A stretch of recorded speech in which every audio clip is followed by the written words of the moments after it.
Hello sa lahat. Ang title ng video ito ay Ang Marriage Life Ba Para Sa'yo? So, itong mensahe, sabi ni Holy Spirit, i-share ko to kasi it's very important. Malaman ang lahat ng mga Pilipino.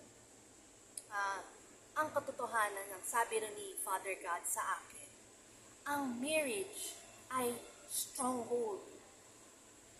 So, ano bang stronghold?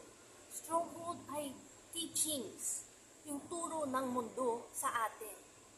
Okay, for example, when bata pa tayo, di ba parating nasasabi sa atin ng mga, hindi ng magulang natin, pamilya natin, aunties, ninong, ninangs, when matanda ka na, when meron ka na edad ng pwede kang merong boyfriend or girlfriend, tapos mamaya, you get married, tapos meron na kayong anak, meron na kayong pamilya, and then mamaya meron ka ng apo, right? Yun ang buhay ng masaya. Yun ang sabi ng mundo, masaya yun. Pero, kalooban ba ng Diyos yun para sa iyo? Hindi para sa lahat. Tandaan mo yan. Hindi para sa lahat ang kalooban ng Diyos, ng tao, mga taong to be married. There are times, there are people ng kalooban ng Diyos to be single. Okay? So, sabihin ko sa inyo, there are two important facts bakit gustong magkasal ang isang babae, isang lalaki. Desire nila sa puso nila. Una, companionship. Especially sa mga matanda. Yung mga malapit ng 40s. Okay? Or yung 50 years old, 60, nabiyuda na sila, tapos ayaw nilang, wala nang asawa nila, so gusto nilang merong companion sa buhay. Para when matanda sila, meron silang kasama, at if mamatay sila, meron silang kasamang alagaan sila. Right? Companionship. Understand this. Kung companionship ang desire mo para magkasal ka, alam nyo that Satan will send mga anak niya. Kunwari, babae ka, gusto mong merong asawa ng mahalin ka, kasi kailangan mo kasi matanda ka na, or malapit ka nang maging old maid. You can't get pregnant anymore. Alam mo that Satan can send yung anak niyang son of Satan sa buhay mo para makakontrolin ka. So when you marry him, lahat ng kilos mo, you obey him. You can't do God's will. Di ba sa Bible, when nakasala si Adam and Eve, anong sabi daw ni God sa kanila? Kay Adam. Lahat ng males, kasi nagkasala si Adam, he has the ability to control 100% yung asawa niya. That siya yung leader, siya yung provider, siya yung talagang lahat ng kilos ng babae, kailangan mag-approve ang asawa niya. Control. Gusto mo bang merong asawang controlling sa buhay mo? It's not God's will. So that's why, kung yun ang desire mo na companionship, don't do it. Mahirapan ka, at the same time, worldly at sexual immorality ang temptation niya. Okay? Second, kung desire mo magkasal because ma-overcome mo yung lust sa puso mo, kasi para hindi ka natingin sa ibang, alright, lalaki ka, hindi ka magtingin sa ibang babae, isang babae na, yung asawa mo, maganda, I mean the best, you get the best woman of kala mo siya yung the one. Ngayon,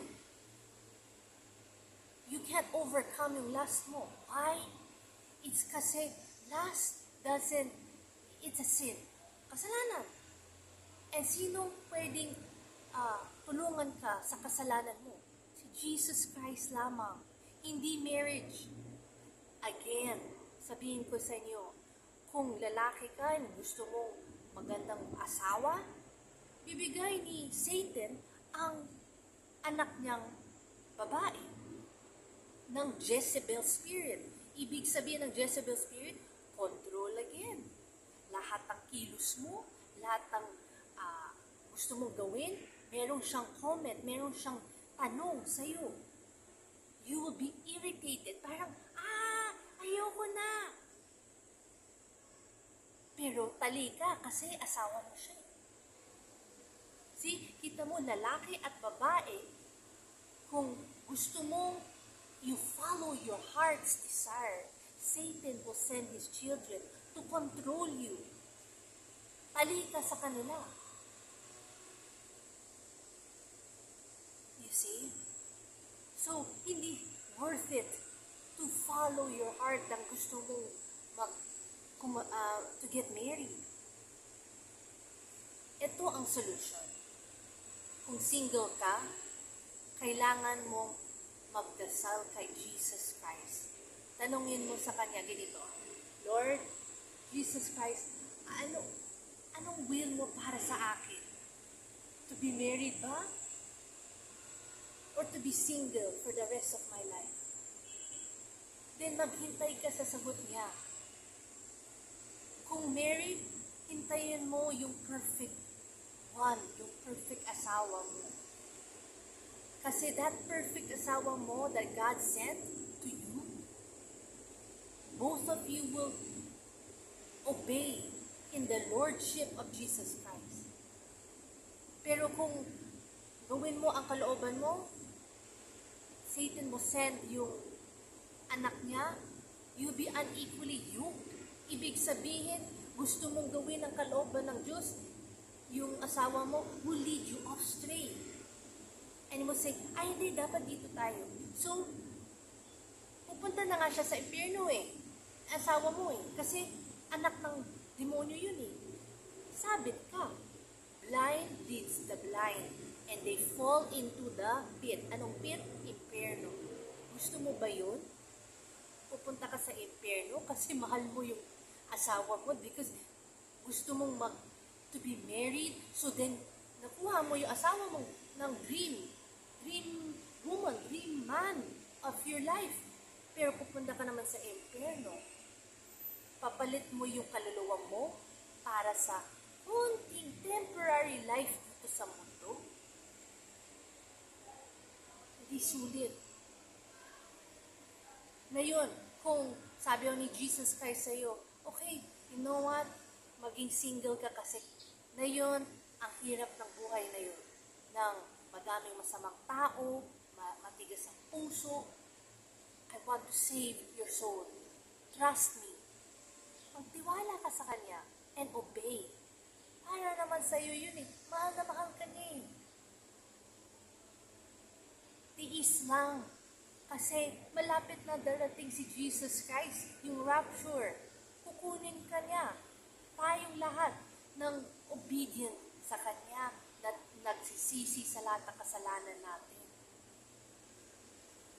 Pero kung gusto mo yung love life mo dito, maiiwan ka. Mas lalo mahirap ang buhay mo when maiiwan ka dito sa mundo na tapos ng rapture. Yun ang katotohanan. So, itong message, warning to sa lahat ng mga singles na meron ng din boyfriend, girlfriend.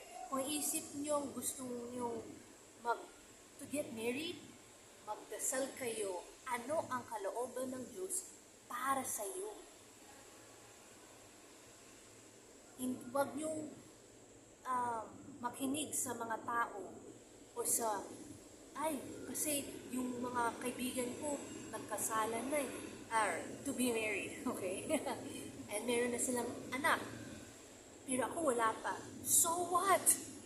So what? Ang importante, yung kaluluwa mo pupunta sa langit. Yun ang importante.